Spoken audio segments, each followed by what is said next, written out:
Hi, I'm Serena Young, and I'm reading Mark 5 this evening.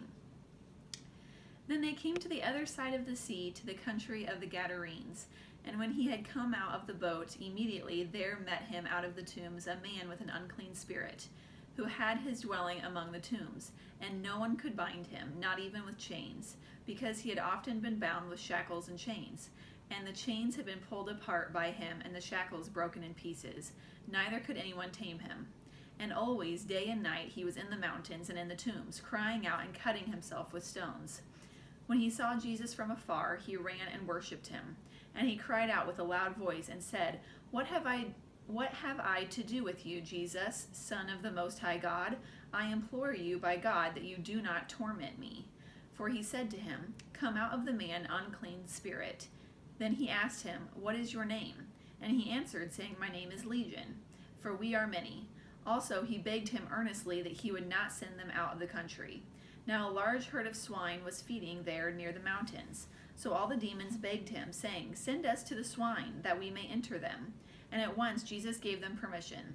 Then the unclean spirits went out and entered the swine. There were about 2,000, and the herd ran violently down the steep place into the sea, and drowned in the sea.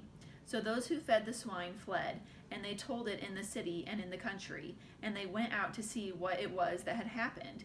Then they came to Jesus and saw the one who had been demon-possessed and had the legion, sitting and clothed and in his right mind, and they were afraid. And those who saw it told them how it happened and who had been demon-possessed about the swine.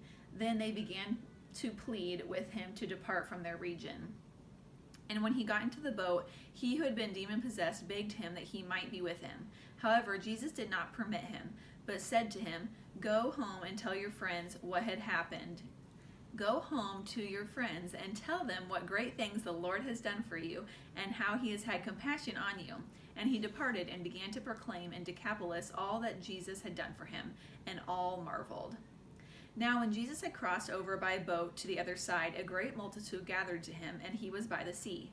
And behold, one of the rulers of the synagogue came, Jairus by name, and when he saw him, he fell at his feet, and begged him earnestly, saying, My little daughter lies at the point of death. Come and lay your hands on her, that she may be healed, and she will live. So Jesus went with him, and a great multitude followed him and thronged him. Now a certain woman had a flow of blood for 12 years, and had suffered many things from many physicians. She had spent all that she had and was no better, but rather grew worse. When she heard about Jesus, she came behind him in the crowd and touched his garment. For she said, If only I may touch his clothes, I shall be made well.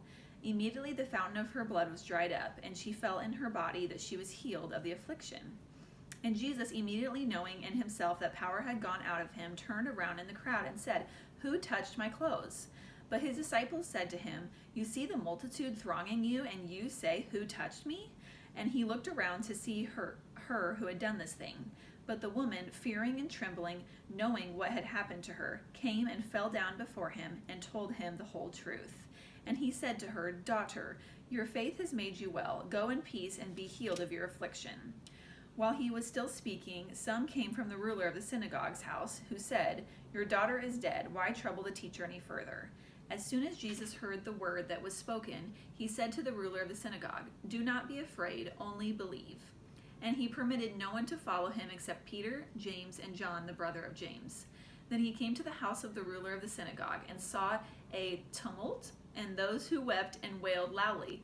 When he came in, he said to them, Why make this commotion and weep? The child is not dead, but sleeping. And they ridiculed him. But when he had put them all outside, he took the father and the mother of the child and those who were with him, and entered where the child was lying.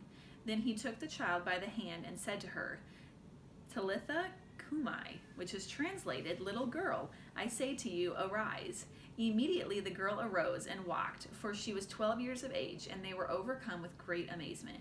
But he commanded them strictly that no one should know it, and said that something should be given her to eat.